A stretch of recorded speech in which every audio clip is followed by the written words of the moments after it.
Jordan Matthews sat on the edge of his worn leather couch, turning the cream-colored envelope over in his hands for the third time that evening. The paper was expensive, the kind that whispered wealth with every texture, every fiber. His name was written in elegant calligraphy across the front, Mr. Jordan Matthews. Not a printed label. Handwritten. Personal. That made it worse. Somehow, 3 weeks had passed since it arrived, and he still hadn't decided whether to go. The invitation itself was predictable embossed gold lettering, tissue paper insert. Small map to the Riverside estate on the back. The venue alone probably cost more than his annual salary as a community organizer. But it was the note inside that haunted him. Just 4 words, written in Maya's unmistakable looping script. We need to talk. And then, please come. Jordan exhaled slowly, setting the invitation on his coffee table next to a framed photograph. In the picture, a younger version of himself stood beside his mother outside their old house on Maple Street. She was smiling, one arm around his shoulders, the other holding a watering can for the garden she'd spent years cultivating. The house behind them was modest but proud, blue shutters, white trim, a porch swing his grandfather had built by hand. That house was gone now. The entire block was gone, replaced by luxury condos with names like the Residences at Maple Heights and Urban Oasis Lofts. Places where a studio apartment cost more per month than his family had paid in mortgage for a year. And Maya, Coleman's family, had orchestrated the whole thing. Jordan picked up his phone and scrolled to the message he'd drafted a dozen times, but never sent. Why now, Maya? Why after all these years? His thumb hovered over the send button dot, then he deleted it. If she wanted to talk, she could do it face to face. He reached for the invitation one more time, ran his finger along the embossed border, and made his decision. He would go not because he forgave her. Not because he wanted to celebrate her happiness, but because 10 years of silence had to mean something. And maybe, just maybe, it was time to finally understand what asterisk the Riverside estate sat on 12 acres of manicured perfection, tucked away behind iron gates and a private road lined with oak trees that had probably been there longer than the city itself. Jordan's Toyota looked embarrassingly out of place among the Teslas, BMWs, and Mercedes that filled the valet parking area. He'd considered taking an Uber, but something about that felt like admitting defeat. The valet, a young white man in a pressed uniform, eyed Jordan's car with barely concealed disdain. Sir, are you here for the Coleman-Hartfield wedding? I am. May I see your invitation? Jordan handed it over without comment. He'd expected this. The valet studied it far longer. Then, necessary, tilting it toward the light as if checking for forgeries. Finally, with visible reluctance, he handed it back. Park is to the left, sir, past the fountain. I thought this was valet parking, Jordan said mildly. The valet lot is full. Self-parking is available. Jordan glanced at the half-empty valet. Area behind the attendant. At least 20 open spaces. Right, he said. Self-parking it is. He parked his car himself, checked his reflection in the side mirror one more time. The suit was sharp charcoal gray, fitted with a subtle window pane pattern. He'd bought it specifically for this occasion, had it tailored to perfection. His shoes were Italian leather, recently polished. His tie was silk. He looked good. Professional. Respectable. Not that it would matter. As Jordan walked toward the estate's main entrance, he could already see the venue through the towering glass doors. The ceremony had ended, guests were filtering. Into the reception ballroom, a cathedral of marble floors, crystal chandeliers, and soaring ceilings that seemed designed to make ordinary people feel small. He showed his invitation to the security guard at the door. Name? The guard asked. Jordan Matthews. It's on the invitation. The guard, a thick-necked man with a crew cut, picked up a tablet and scrolled slowly through what must have been the guest list. His finger stopped. His eyes flicked to Jordan, then back to the screen. Who gave you this invitation, Mr. Matthews? The bride. You're a friend of the family? Jordan could feel the weight of the question. The subtext was deafening. I know Maya, he said simply. The guard typed something into his tablet. Waited.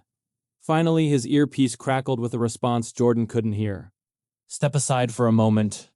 While we verify, the guard said, gesturing to the side of the entrance. Jordan moved to where he was directed and watched as 3 other guests, all white, All impeccably dressed walked past without being stopped. No one asked for their names. No one verified anything. One of them, an older man in a tuxedo with a flower pinned to his lapel, glanced at Jordan with mild curiosity, then looked away just as quickly. 5 minutes passed, then 10. Jordan checked his phone, composed a text message to Maya, "I'm outside." Security seemed confused. He hesitated, then deleted it. If she wanted him here, she'd know he was coming. Finally, the guard waved him forward. "You're clear. Reception is straight ahead." No apology. No acknowledgement of the wait. Jordan stepped inside. The moment Jordan crossed the threshold into the ballroom, he felt the shift. It wasn't dramatic. No one gasped or pointed. But the change in atmosphere was unmistakable, like a ripple spreading across still water. Conversations didn't stop exactly. They adjusted. Voices dropped half a register. People turned slightly away, angling there. Bodies so their backs were to him. A woman in a champagne-colored dress glanced at him, then immediately leaned toward her companion and whispered something behind her hand. Jordan had felt this before. In department stores where security followed him. In job interviews where his qualifications were questioned despite his resume. In coffee shops where the barista forgot his order twice but remembered everyone else's. It was the subtle art of exclusion. The ballroom itself was stunning. 10-foot floral arrangements anchored each corner, bursting with white roses, orchids, and cascading greenery. Round tables draped in ivory linen surrounded a polished dance floor that reflected the light from 3 massive chandeliers overhead. A 12-piece orchestra played soft jazz from a raised stage at the far end. Jordan estimated there were 200 guests, maybe more. He counted 4 other black faces in the room. 2 were staff members refilling champagne glasses. 1 was a photographer's assistant. The 4th was an elderly man seated at a table near the back, looking just as isolated as Jordan felt.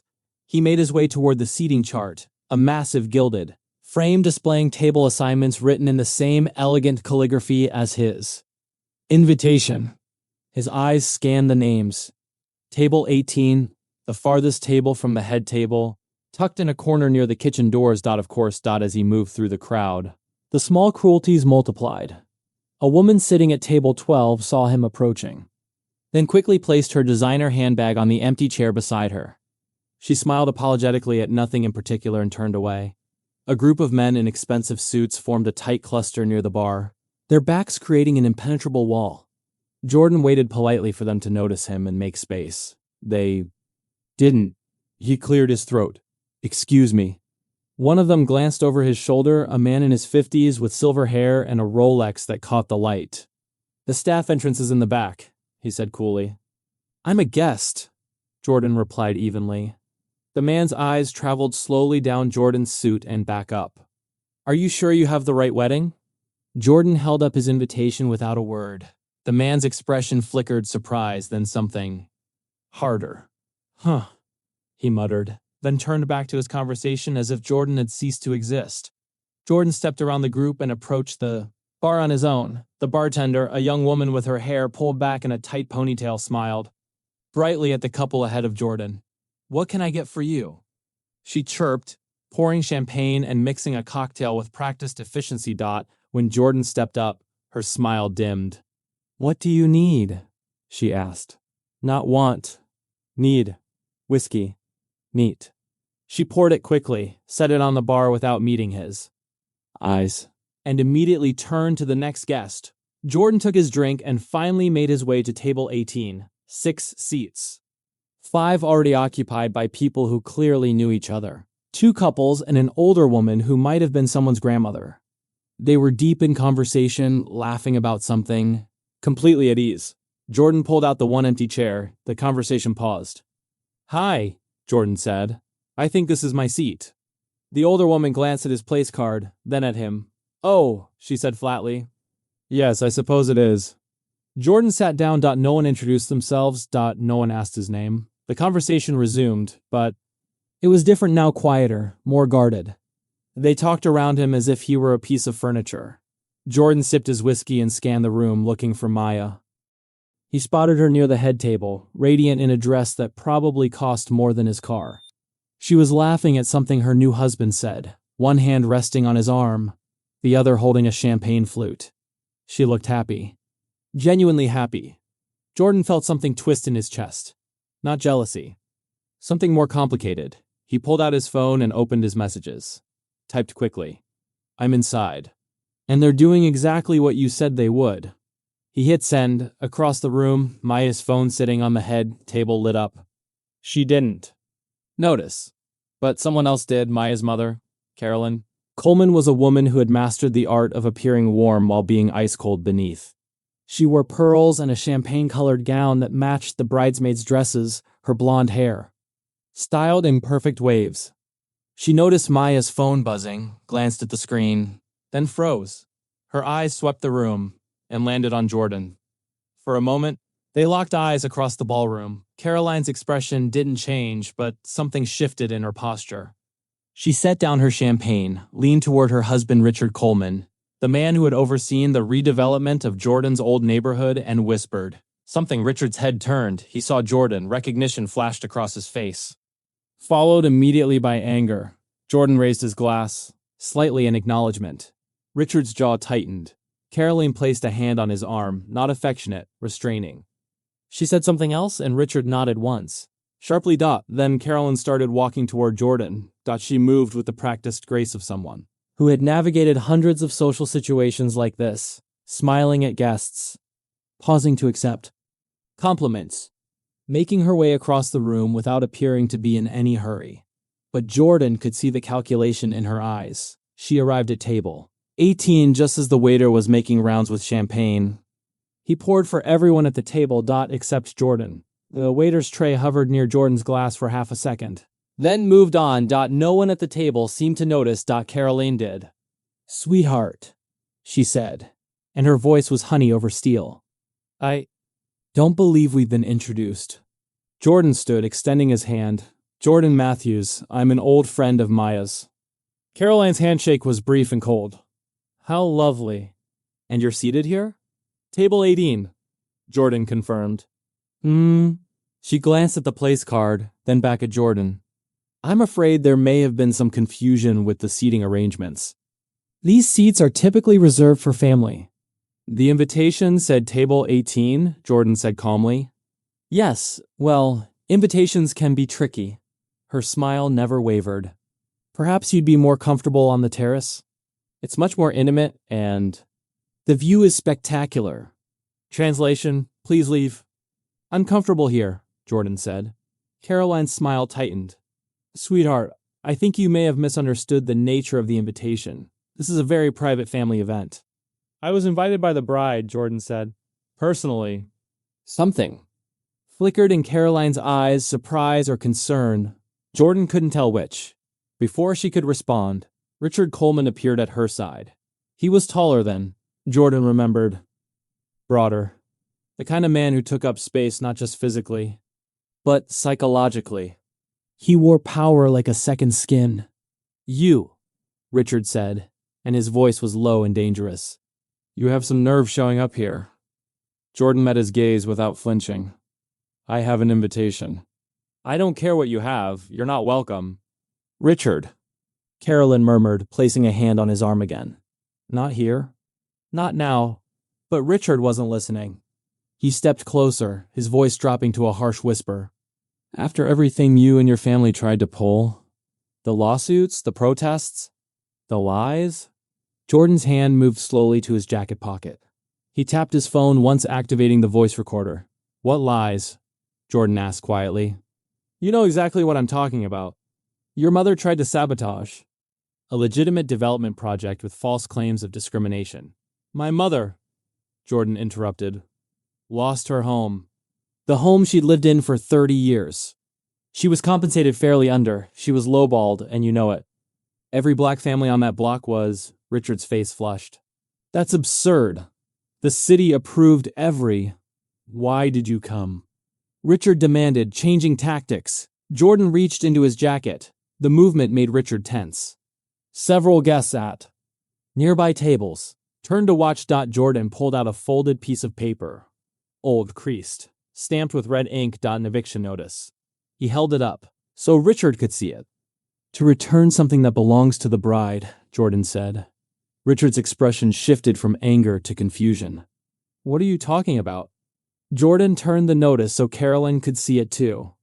Maya signed this, he said, his voice carrying. Just far enough for the nearby tables to hear. Not you, Mr. Coleman, not the development company. Your daughter. Caroline's face went white. Richard snatched the paper from Jordan's hand, scanning it quickly. His eyes found the signature line. Maya Elizabeth Coleman. This is ... Richard's voice faltered. This doesn't mean Dad. Maya's voice cut through. The tension like a blade. She was standing 10 feet away, her wedding dress pooling around her feet, her face pale and stricken. Dad, please, she said again, and her voice cracked. Please don't. Maya, what is this? Richard demanded, holding up the eviction notice. Why is your signature on this? Maya's eyes filled with tears. She looked at Jordan, then at her parents, then at the growing audience of guests who had stopped pretending not to listen. Because, she whispered, I was part of it. The ballroom. When silent, even the orchestra seemed to pause between notes. Maya took a shaking breath. I was 18. You told me it was routine paperwork. Documents for the development. You said I needed to sign them to help with the business. It was routine, Richard started. You told me it was routine, Maya repeated, louder now. But I knew. Deep down, I knew what those papers meant. I knew families were being pushed out. I knew ... Her voice broke. I knew Jordan's family was one of them. Jordan said nothing. He simply stood there, the eviction notice between them like a confession written in ink. Caroline's hand flew to her mouth. Maya, you don't know what you're saying. I know exactly what I'm saying, Mom. Maya's tears spilled over. I've known for 10 years. And I've been too much of a coward to admit it. She turned to Jordan, her face raw with grief and shame. You told me you'd fix it, Jordan said quietly. You said you'd help my mother. You said you'd speak to your family. Maya nodded, tears streaming down her face. I know I did, and then I ran. I blocked your number. I left for college and never came back, and I just ... I pretended it never happened. While my mother spent the last 2 years of her life fighting your family in court, Jordan said, while she died without ever getting her home back. A collective gasp rippled through the ballroom. Maya sobbed once, then pressed her hand to her mouth, trying to hold it together. Richard's face had gone from red to gray. Maya, for God's sake, think about what you're doing. I'm telling the truth. Maya shouted, and the sound echoed off the marble floors. For the first time in 10 years, I'm telling the truth. Jordan took a step back, giving her space. Giving the room space. I'm not here for revenge, he said, and his voice was gentle now. Sad. I'm here because you asked me to come. And because you finally told the truth. Maya looked at him, mascara running down her cheeks. Last week, she whispered. I told him everything. Jordan nodded. About the bribes. The forged documents, the families pushed out. Richard's face drained completely of color. Mine wasn't the only one, Jordan continued, looking at Richard now. It was 12 families. 12 black and brown families. All lowballed. All pressured to sell. All erased from a neighborhood their grandparents built. Carolyn swayed on her feet. A guest rushed to help her into a chair. Maya's new husband, a man named Preston Hartfield, who had been silent until now, approached his bride. Maya, what's going on? I'm sorry, she whispered. I'm so sorry. I should have told you before. I should have told everyone before. Jordan tapped his phone again. The ballroom doors opened. 2 people entered the ballroom. They weren't police officers. They weren't in uniform. They were investigators. Plain dark suits. Federal badges clipped to their belts. Calm expressions that had seen 1,000 situations just like this. A man. And a woman. Both in their 40s, professional, unhurried. The room erupted in whispers. Jordan walked toward them, pulling a manila folder from inside his jacket. Everything she confessed, he said, handing it to the male investigator. All the documents she sent me over the past 3 weeks. Emails, scans of contracts, internal memos. The investigator opened the folder briefly, glanced inside, then closed it. Thank you, Mr. Matthews. He turned to address the room. Ladies and gentlemen, I apologize for the interruption. We're with the Department of Housing and Urban Development, Civil Rights Division. We're not here to disrupt your celebration, but we do need to speak with Mr. Richard Coleman regarding an ongoing investigation. Richard found his voice. This is outrageous. You can't just... We can, sir, the female investigator said calmly. And we are. You can speak with us here or at our office. Your choice. Preston stepped forward, his face a mask of confusion and anger. What investigation? Someone tell me what the hell is happening. Maya turned to her new husband, her voice. Breaking.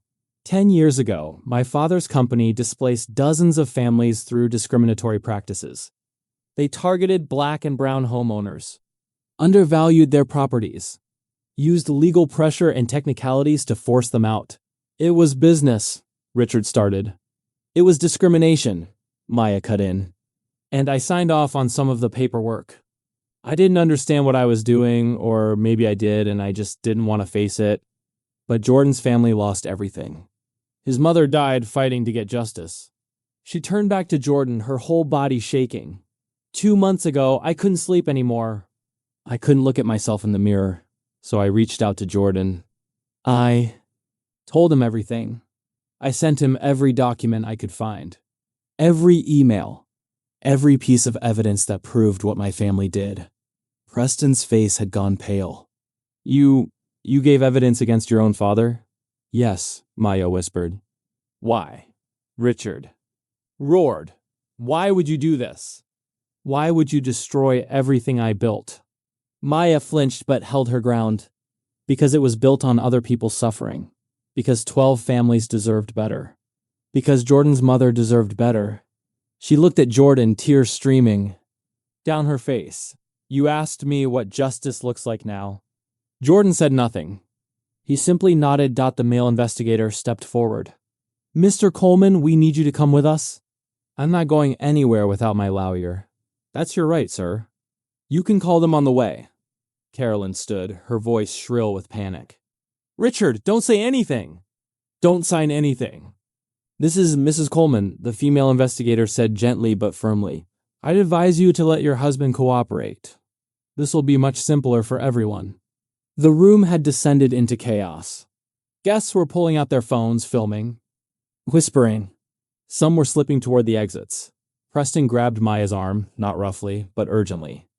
Did you know this was going to happen? Did you plan this? I knew they were investigating, Maya admitted. Jordan told me they might come, but I didn't know when. I didn't know it would be today. Your wedding day, Preston said, his voice hollow. Our wedding day. I know, I'm sorry, I'm so sorry. Jordan spoke up, his voice cutting through the noise. She didn't plan this, I did. Every eye in the room turned to him. Maya gave me the evidence 3 weeks ago, Jordan continued.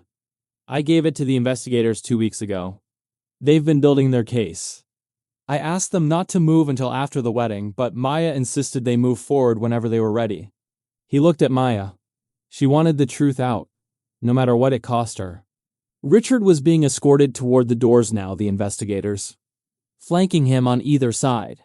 He turned back one last time, his face contorted with rage and betrayal. You've destroyed this family, he shouted at Maya. Everything I built. Everything we are. Maya's voice was barely a whisper, but in the silent ballroom, everyone heard it. We destroyed ourselves, Dad. I'm just finally admitting it. The doors closed behind Richard Coleman. For a long moment, no one moved. Then Carolyn stood, drawing herself up with whatever dignity she had left. This reception is over, she announced. Please, everyone, just go home. Guests began gathering there. Things, whispering furiously. Some shot sympathetic looks toward Maya. Most avoided looking at her altogether. Preston stood frozen, staring at his new wife as if seeing her for the first time. Jordan turned to leave. Wait! Maya's voice stopped him. He turned back. She was walking toward him, her dress dragging across the floor, her makeup ruined, her carefully styled hair falling loose. Does this fix anything? She asked, her voice raw. Jordan looked at her for a long moment. No, he said honestly. It doesn't bring my mother back. It doesn't give those families their homes back. It doesn't erase 10 years of silence. Maya's face crumpled. But, Jordan continued, it's a start. And it's more than most people would have the courage to do. He turned and walked out of the ballroom. Behind him, Maya sank into a chair, surrounded by the ruins of her perfect day, finally free of the lie she'd been carrying for 10 years. The truth had cost her everything, but at least it was finally out. Jordan sat in his car for 20 minutes before he could bring himself to start the engine. His hands were shaking. Not from fear or anger, but from the sheer weight of what had just happened. 10 years of carrying this burden, the eviction, his mother's decline, the injustice that had never been named or acknowledged, and now it was finally out in the open, but it didn't feel like victory. It felt like grief. His phone buzzed, a text. From an unknown number. Mr. Matthews, this is Agent Reese from HUD. We'll need you to come in tomorrow to provide a formal statement. 10 a.m. at the Federal Building downtown. Please bring any additional documentation you have. Jordan typed back. I'll be there. Another buzz. This time from a number he recognized. Marcus Webb, his oldest friend. The one person who had understood what Jordan's family went through because his family had been through it too. Bro, Team Z just posted a video. Tell me that's not you at a wedding confronting Richard Coleman. Jordan closed his eyes. Of course someone had filmed it. Of course it was already online. He typed back, it's me, long story, I'll call you tomorrow. He finally started the car and pulled out of the self-parking lot, driving past the valet area where luxury vehicles were now being retrieved. In a panicked rush. Guests were leaving early, their celebration ruined, their phones pressed to their ears as they undoubtedly called lawyers, PR firms, and anyone else who could help them distance themselves from the Coleman family scandal. Jordan drove home in silence. No music, no radio. Just the sound of his tires on asphalt and his own thoughts. When he finally pulled into his apartment complex parking lot, he saw someone sitting on the steps leading to his building. Maya. She single quotes D changed out of her wedding dress and into jeans. And a sweater. Her hair was pulled back in a messy ponytail. Her face was scrubbed clean of makeup, revealing the red, swollen eyes underneath. Jordan parked and got out slowly. How did you know where I live? He asked. You gave me your address 3 weeks ago, when I sent you the documents. Right. They stood there in the parking lot, an awkward distance between them. Your husband know you're here? Jordan asked. Maya shook her head. He's at his parents' house. He needed space to process everything, so did I guess. Maya, I'm not here for forgiveness, she interrupted quickly. I know I don't deserve that. I know what I did. What I didn't do can't be undone. I just ... She struggled for words. I needed to thank you. Jordan frowned. Thank me? For showing up. For not letting me back out. I almost called you a dozen times over the past 3 weeks to tell you not to come. To say I'd changed my mind, that I couldn't go through with it. Tears filled her eyes again. But you came anyway. And you made me face what I'd done. What my family did. Jordan leaned against his car. I didn't do it for you, Maya. I did it for my mother. For the Johnsons and the Washingtons and the Rodriguezes. And all the other families who got erased from that neighborhood. I know, she whispered. I know. A long silence stretched between them. What happens now? Maya asked. The investigators build their case. They'll probably want to talk to you again, get more detailed testimony. Your father will lawyer up. Obviously. It'll drag through the courts for months, maybe years. And us? Maya asked, then quickly added. I don't mean us as in... I just mean, is there any way we can ... be friends? Jordan finished. No, Maya, I don't think we can. She nodded, wiping at her eyes. I understand. But, Jordan continued, maybe someday we can be two people who shared something painful and came out the other side. Not friends, not enemies, just people who did the right thing even when it was hard. Maya looked at him, really looked at him, and Jordan saw the girl he'd known years ago, before the money, before the silence, before everything fell apart. The girl who used to share her lunch with him in middle school, who laughed at his terrible jokes, who promised she'd always have his back. I wish I'd been braver back then, she said softly. I wish I'd stood up to my family. I wish I'd fought for you and your mom instead of running away. Yeah, Jordan said. Me too. Maya stood, brushing off her jeans. I should go. I just wanted to say thank you, and I'm sorry. I know it doesn't fix anything, but I need you to know that I'm truly deeply sorry. Jordan nodded. I know you are. She walked to her car, a modest Honda. Jordan noticed, not the luxury vehicle he'd expected. She paused with her hand on the door handle. Jordan? The community center project? The one you've been working on. The rebuilding initiative.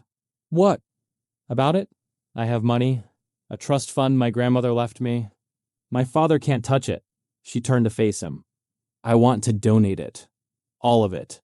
To help rebuild what we destroyed.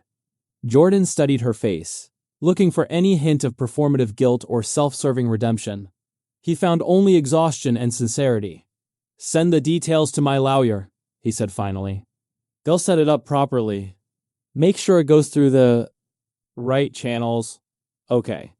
She got into her car, then rolled down the window. Your mother ... what was her name? Diane Matthews. I'll never forget it again, Maya promised. She drove away, leaving Jordan standing alone in the parking lot as the sun finally set on the longest day of his life. Asterisk. The federal building downtown was a monument to bureaucratic architecture. All. Gray concrete and small windows, designed to intimidate. Jordan arrived 15 minutes early, dressed in a button-down shirt and slacks, carrying a briefcase filled with documents he'd spent 10 years collecting. Agent Reese met him in the lobby. She was in her mid-40s, African-American with close-cropped hair and intelligent eyes that missed nothing. Mr. Matthews, thank you for coming in. She extended her hand. I'm Agent Keisha Reese. This is my partner, Agent Tom Morrison. Morrison was white, probably in his early 50s, with graying temples and a face that looked like it had seen too many cases like this one. Let's go somewhere we can talk, Reese said. Leading him to an elevator. They rode up to the 8th floor in silence, then walked down a corridor of identical doors until they reached a small conference room. A video camera was set up in the corner. A court reporter sat ready with her stenography machine. This is a formal deposition, Reese explained as they all sat down. Everything you say will be recorded and transcribed. You can have a lawyer present if you'd like. I don't need one, Jordan said. I'm here to tell the truth. Morrison opened a laptop. Let's start from the beginning. Tell us about Maple Street. Jordan took a breath and began. He told them about the neighborhood he'd grown up in. How it had been predominantly Black and Latino. For decades, a tight-knit community where everyone knew everyone. Where kids played in the streets and neighbors looked out for each other. Where his grandparents had bought their house in 1967. Paying it off over 30 years. He told them about the first signs of trouble 2012. When Coleman Development Corporation started buying up properties on the adjacent block. How they'd paid fair market value at first, luring people with offers they couldn't refuse. Then how the tactics changed. They started targeting the holdouts, Jordan explained. The families who didn't want to sell. Suddenly, there were code violations houses that had been fined for decades were now deemed structurally unsound. Property taxes mysteriously increased. The city threatened eminent domain. Agent Reese leaned forward. Do you have documentation of this? Jordan opened his briefcase and pulled out a thick folder. Every notice, every citation, every letter from the city. My mother kept everything. Morrison flipped through the documents, his expression darkening. These code violations are dated the same week for 12 different properties. All owned by Black or Latino families, Jordan added. All on the same block. And Maya Coleman's involvement? Reese asked. Jordan pulled out another folder. In 2015, when I was 23 and Maya was 18, she signed off on the final eviction notices as a junior officer of the company. Her father claimed it was an administrative role, teaching her the business, but her signature appears on documents that authorize below-market bailouts for 9 of the 12 families. He slid copies across the table. She told me she didn't understand what she was signing at the time, that her father told her it was routine paperwork. But she signed them, Morrison said. Yes, and then she helped cover it up. Jordan pulled out his phone, opening his email app. 3 weeks ago, she reached out to me, started sending me internal documents, emails between her father and city officials. Appraisals that were deliberately manipulated to undervalue properties. Evidence of bribes paid to inspectors to cite violations. Reese's eyes widened. She sent you evidence of bribes? Copies of wire transfers. Emails discussing payments. Meeting notes. Jordan forwarded several emails to Reese's official address. It's all there. Morrison was typing rapidly. This is bigger than we thought. We knew Coleman Development had. Push people out, but if there's evidence of bribery and collusion with city officials. There are 3 city council members who need to be investigated, Jordan said quietly. Their names are in the documents Maya sent. They accepted campaign contributions from Coleman Development, then voted to approve every zoning change and eminent domain action the company requested. The room fell silent except for the clicking of Morrison's keyboard. Reese sat back in her chair, studying Jordan. You've been building this case for 10 years. My mother was building it. Jordan corrected. She filed complaints with the city, with the state, with HUD. Nobody listened. They said she was exaggerating, that she was just angry about losing her house, that there was no pattern of discrimination. But you kept her files. I kept everything. And when she died 2 years ago, I kept going. Jordan's voice remained steady, but his hands tightened on the armrests. She died believing justice would never come. I promised her grave that I'd prove she was right, that what happened to us wasn't random or accidental. It was systematic. Morrison looked up from his laptop. Mr. Matthews, with what you've given, U.S. combined with Maya Coleman's testimony, we can build a civil rights case that could result in significant penalties for Coleman, development and potentially criminal charges for Richard Coleman and the city officials involved. How long will it take? Jordan asked. Reese and Morrison exchanged a glance. Cases like this? They take time, Reese admitted. 18 months, maybe 2 years before we get to trial. And that's if Coleman doesn't drag it out with motions. And delays. Jordan nodded. He'd expected this. What about the families? The ones who were displaced? If we prove systematic discrimination, they'll be entitled to compensation. We're talking about the difference between what they were paid and the fair market value of their properties, plus damages. Some of those families are scattered across 3 states now, Jordan said. Some of the original owners have died. Their kids sold those bailout checks and moved on. We'll find them, Reese promised. Every single family. This is what we do. The deposition continued for another 3 hours. Jordan walked them through every detail, every meeting with city officials that went nowhere. Every lawyer who said there wasn't enough evidence, every newspaper that wouldn't cover the story because it wasn't newsworthy. By the time they finished, Jordan felt hollowed out as he was gathering his documents to leave. Morrison spoke up. Mr. Matthews, I have to ask. Why did you wait until Maya Coleman's wedding? You had this evidence for weeks. You could have brought it to us quietly. Jordan looked at him directly. Because quietly doesn't work. I tried quiet for 10 years. My mother tried quiet for 2 years before she died. Nobody listens to quiet. He zipped up his briefcase. But a scandal at a high society wedding, where guests are filming and posting on social media? Where the daughter of a powerful developer publicly admits her family's crimes? Jordan shook his head. That's not something people can ignore. Reese smiled slightly. You wanted witnesses. I wanted accountability, Jordan corrected. I wanted it to be impossible for this to disappear or get buried. I wanted Richard Coleman to understand that his money and his connections couldn't protect him from the truth. Morrison nodded slowly. For what it's worth, I think your mother would be proud of what you did. Jordan's throat tightened. Yeah, he managed. I hope so. By the next morning, Jordan's phone wouldn't stop ringing. News outlets had gotten hold of the wedding video. It was everywhere: cable news, social media, YouTube. The hashtag wedding justice was trending. Think pieces were being written about generational wealth, systemic racism, and the courage it took for Maya Coleman to betray her own family. Jordan ignored most of the calls. But when his lawyer called, he answered, Jordan, it's Patricia. Have you seen the news? Some of it. Richard. Coleman held a press conference an hour ago. He's claiming this is all a misunderstanding. That Maya is having some kind of mental health crisis brought on by wedding stress, that you manipulated her. Jordan sat down heavily on his couch. Of course he is. There's more. He's filed a defamation suit against you. He's claiming you've destroyed his reputation and his business with false allegations. They're not false. I know that. And we'll prove it, but this is going to get ugly, Jordan. He's going to try to destroy your credibility. Dig up anything from your past he can use.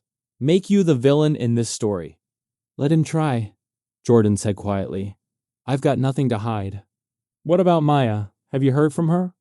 She came to my apartment the night of the wedding. Said she wanted to help. Offered to donate money to the community rebuilding project. Patricia was silent for a moment. That's actually smart. It gives her a path to redemption in the public eye. Shows she's taking real action, not just making apologies. It's not about redemption, Jordan said. It's about restitution. I know, but in court, optics matter. If Maya is actively working to undo the harm her family caused, it strengthens the case that there was harm in the first place. Jordan's phone buzzed with another call. This time, a number he recognized. Marcus Webb, his friend. Patricia, I need to take this. I'll call you back. Be careful what you say to the media, Jordan. Don't do any interviews without running them by me first. He switched lines. Marcus, man, you are everywhere right now. CNN, MSNBC, Fox News, they're all talking about you. Some people are calling you a hero. Some are calling you a con artist. It's insane. I know. The neighborhood is buzzing. Mrs. Rodriguez called me crying this morning. So she can't believe someone finally stood up to Coleman. Mr. Johnson wants to know if he can testify when this goes to trial. Jordan felt something loosen in his chest. They remember? Of course they remember. Jordan, these people lost everything. Some of them never recovered. Mrs. Washington is still renting a one-bedroom apartment in Riverside because she couldn't afford to buy again after Coleman lowballed her. Where is she now? Same apartment? Why? Get me her number. And everyone else's. Everyone from Maple Street who's still in the area. The investigators are going to want to talk to them. I'm on it. Marcus paused. You really did it, man. You really made them pay attention. It's not over yet, Jordan warned. Coleman is going to fight this with everything he's got. This could take years. Then we've got years. We've been waiting 10. What's a few more if it means justice? After they hung up, Jordan opened his laptop and pulled up the news coverage. The New York Times. Wedding interrupted. Discrimination case rocks real estate dynasty. The Washington Post. Daughter of developer exposes family's role in housing. Discrimination, local news. Federal investigation launched into Coleman development after wedding day confrontation. And then he saw it. Opinion piece in a national publication that made his blood run cold. The danger of viral justice, why Jordan Matthews' stunt should worry us all. He clicked on it. The article painted him as a vengeful opportunist who had weaponized a young woman's guilt to settle a personal vendetta. It questioned whether the evictions were really discriminatory or simply the unfortunate but legal result of urban development. It suggested that he had manipulated Maya Coleman, possibly even groomed her over weeks to turn against her own family. The writer concluded, while Mr. Matthews' theatrical confrontation may satisfy those who believe in social media justice, it sets a dangerous precedent. Should any of us be subject to public humiliation and federal investigation based on the word of a disgruntled individual with an axe to grind? Jordan read it twice, feeling his anger build. Then he closed the laptop. Patricia was right. They were going to try to destroy him, but he had something they didn't.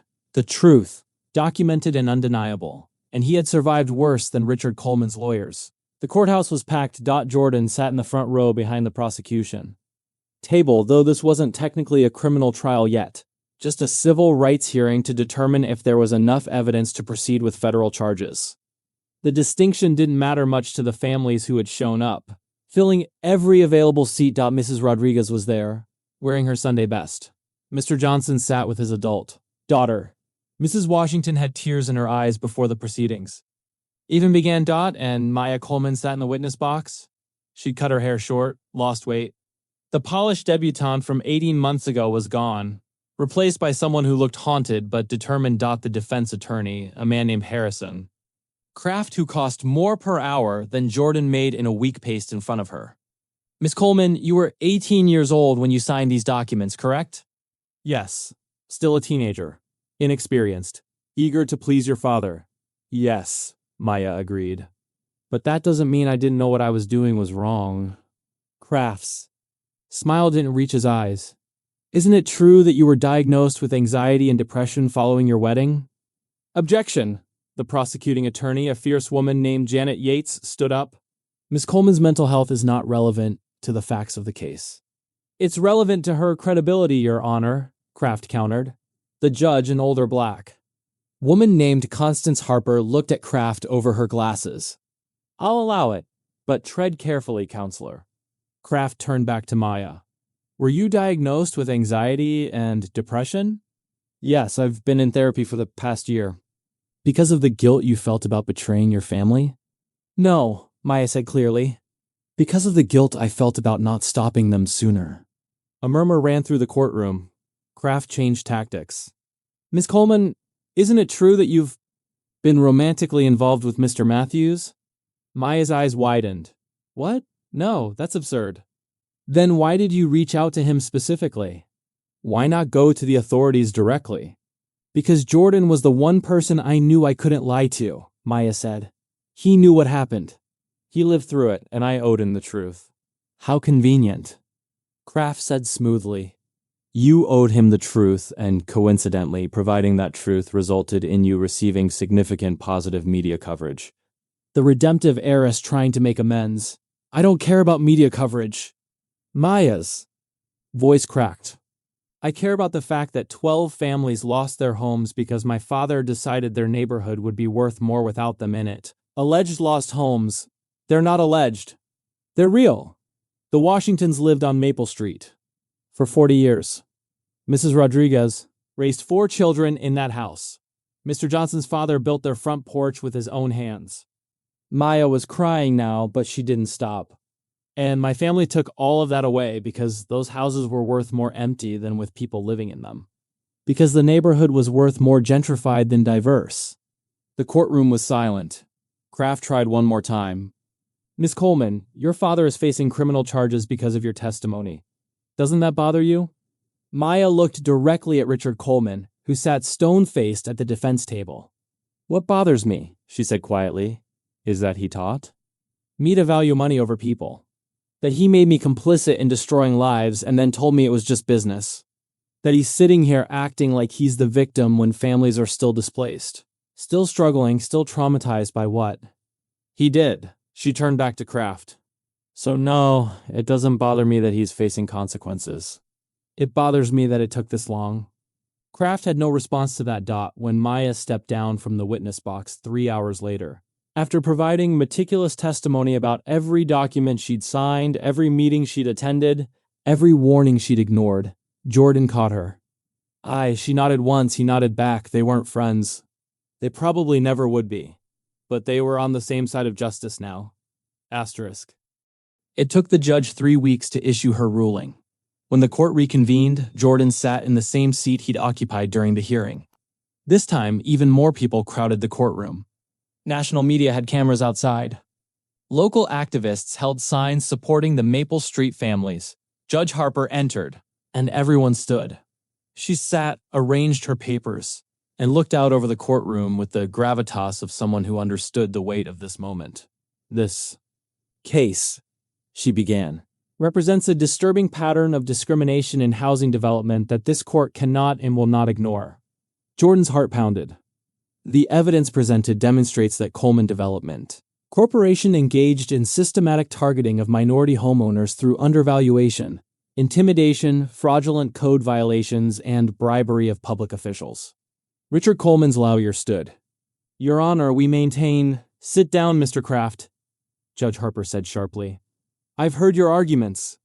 Now you'll hear my ruling. Kraft sat. Based on the testimony of Maya Coleman, the documentary evidence provided by Jordan Matthews, and the corroborating testimony of displaced families and city officials who have agreed to cooperate with this investigation, I find that there is substantial evidence of civil rights violations under the Fair Housing Act. A collective exhale swept through the courtroom. Furthermore, Judge Harper continued, I am referring this case to the Department of Justice for criminal prosecution.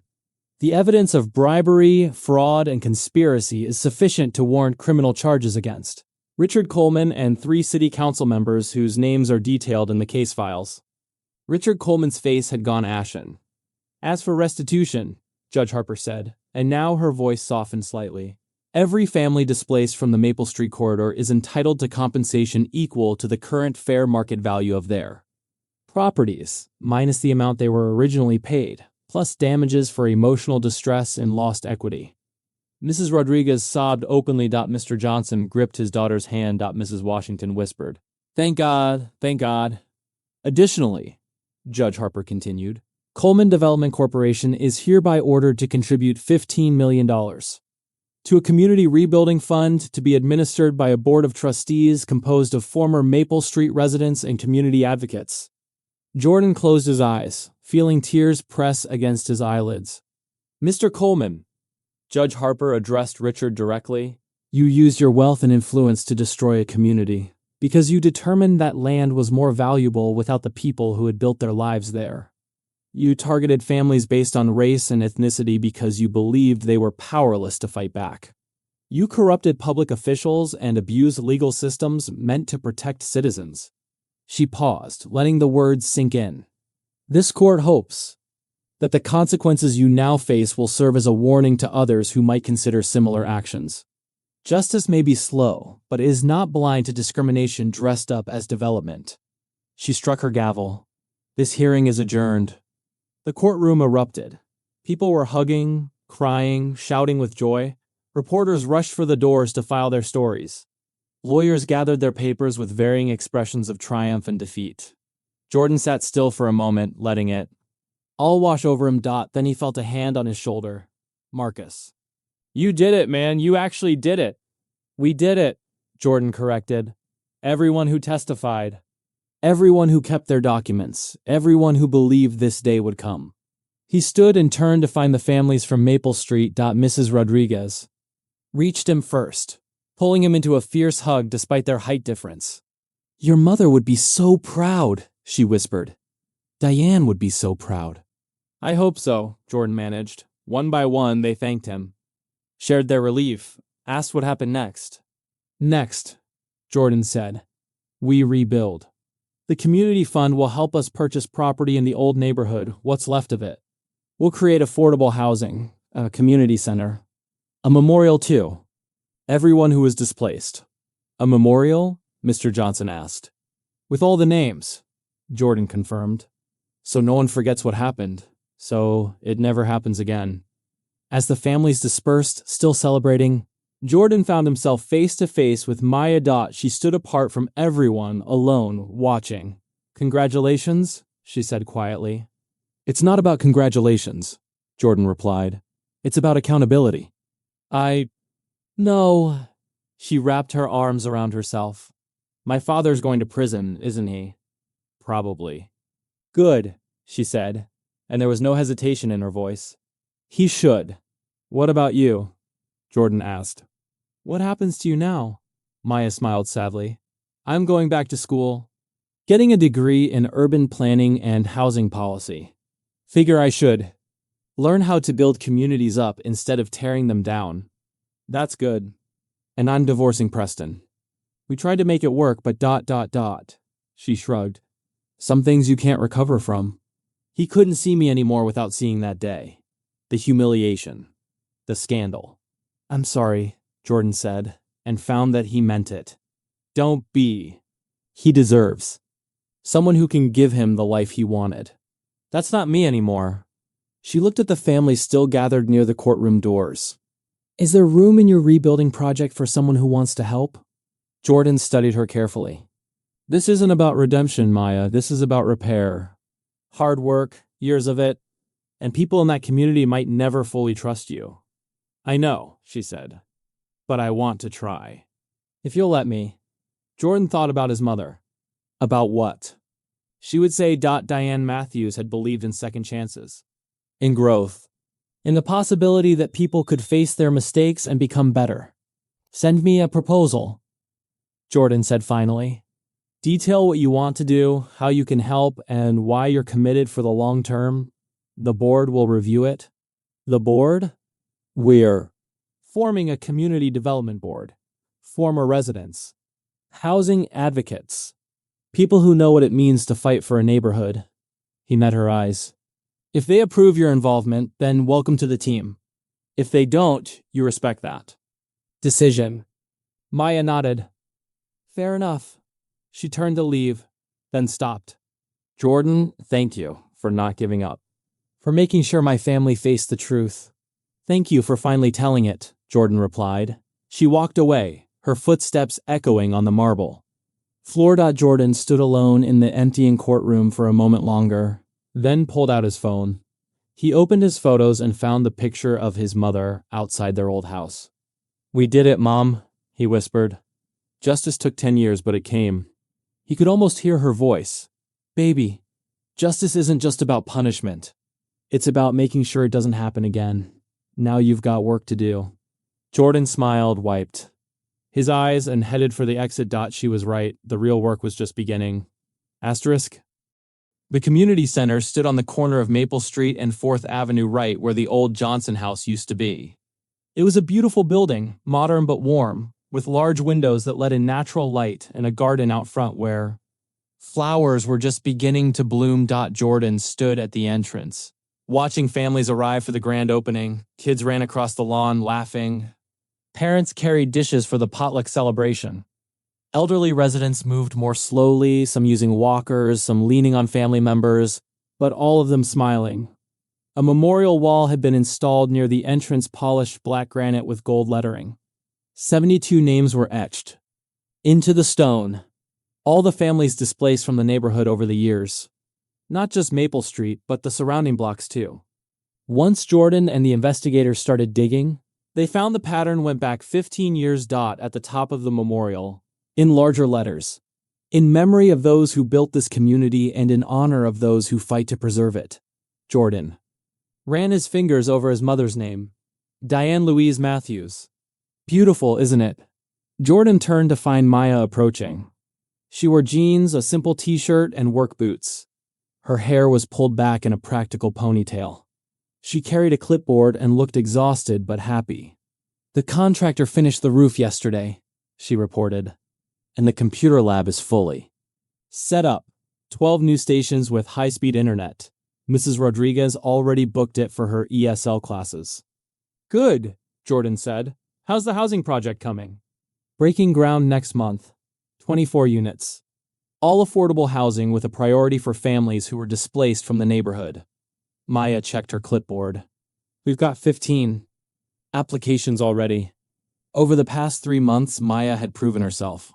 She'd worked longer hours than anyone, handled the bureaucratic nightmares of permits and zoning, dealt with contractors, and never once asked for recognition or praise. The board had voted unanimously to approve her involvement. Maya, Jordan, Sod, I want you to know. Don't, she interrupted gently. Don't thank me. This is the least I can do. The bare minimum. It's more than most people would do. It's less than what was needed. She looked at the families gathering. But it's a start. Mrs. Washington approached them, moving slowly with her cane. Jordan, baby, where do you want the food table set up? Near the main entrance, Mrs. Washington. Maya can show you. As Maya walked away with Mrs. Washington, Mr. Johnson appeared at Jordan's side. Your mother would have loved this, he said, gesturing at the community center. Yeah, she would have. You know what she'd say right now? Jordan smiled. What? Boy, quit standing around looking sentimental and go help set up those tables. Jordan laughed, a real, genuine laugh that felt like release. Together, they walked toward the celebration. Marcus was already there, directing a group of teenagers who were hanging a banner across the front of the building. Mrs. Rodriguez was organizing the food, barking instructions in Spanish and English. Children played on the new playground equipment installed in the side yard. And slowly, families who had been scattered across the city for years were reuniting, hugging, crying, sharing stories about the old neighborhood and dreams for the new. 1. The mayor showed up, a different mayor than the one who had been in office during the displacement. This one had run on a platform of housing justice and had publicly apologized for the city's role in what happened. She gave a short speech about accountability, repair, and building a more equitable future. Then she handed the microphone to Jordan.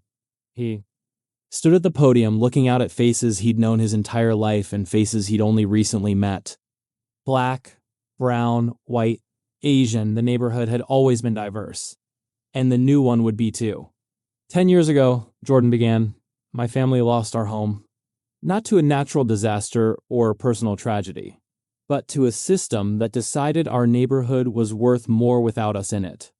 The crowd was silent, listening. My mother, Diane Matthews, fought that system for the last 2 years of her life. She filed complaints. She organized protests. She kept every document, every receipt, every piece of evidence. She believed that one day someone would listen. His voice cracked slightly. She didn't live to see today. But this building, this memorial, this new beginning, it's all because she refused to be silent. He looked at the families gathered. All of you refused to be silent. You testified. You shared your stories. You trusted that justice was possible even when it seemed impossible. And Maya Coleman, Jordan continued, and heads turned toward, where Maya stood at the back of the crowd, had the courage to tell the truth even when it meant betraying her own family. That's not easy, but it was necessary. Maya's eyes filled with tears, but she held his gaze. This community center, Jordan said, is proof that justice isn't just about punishment. It's about repair, about rebuilding what was broken, about making sure it doesn't happen again. He held up a photo of his mother. Mom, we did it. The crowd erupted in applause. After the speeches, after the food, after the tours of the new facility, Jordan found himself sitting on a bench in the garden watching the sunset. Marcus sat down beside him. Hell of a day. Hell of a decade, Jordan corrected. They sat in comfortable silence for a while. You know what's crazy? Marcus said. 3 years ago, if someone had told me we'd be sitting here in a community center built on Maple Street with Maya Coleman as part of the rebuilding team and Richard Coleman in prison, I would have said. They were delusional. Me too, Jordan admitted. But here we are. Here we are. Another silence. What's next for you? Marcus asked. Jordan thought about it. More of this. There are neighborhoods all over this city, all over this country, where the same thing is happening. Displacement disguised as development. Communities destroyed in the name of progress. You can't save them all, Marcus warned. No, Jordan agreed. But I can help them save themselves. Document what's happening. Connect them with resources. Make sure their stories don't disappear. Sounds exhausting. Probably. Jordan smiled, but somebody has to do it. As darkness fell, lights came on throughout the community center, illuminating the windows with warm golden light. Inside, families lingered, not wanting the celebration to end. Children ran through the hallways. Elderly residents sat in comfortable chairs, finally home after years of displacement. Jordan's phone buzzed. A text from an unknown number. Mr. Matthews, my name is Patricia Chen. I'm a community organizer in Oakland. I heard about what you did. In your city, we're facing similar displacement issues here. Would you be willing to talk? Jordan looked at the message for a long moment. Then he typed back, yes, tell me what's happening. Because that was the thing about justice. It wasn't a destination. It wasn't something you achieved once and walked away from. It was a continuous practice. A daily commitment. A choice to stand with the powerless against the powerful, to document the truth, to refuse silence. His mother had taught him that. And he would spend the rest of his life honoring that lesson. Jordan stood from the bench, stretched, and walked back toward the community center, toward the light, toward the work, toward whatever came next. Behind him. The memorial wall gleamed in the darkness, 72 names testament to what had been lost and what had been fought. For and above them all, his mother's name, Diane Louise Matthews, 19482023. She never stopped fighting. Jordan touched the granite one more time, feeling the carved letters under his fingertips. Rest now, Mom, he whispered. I've got it from here. Then he walked inside to join his community. The work was just beginning, but for the first time in 10 years, Jordan felt something he hadn't allowed himself to feel before. Hope.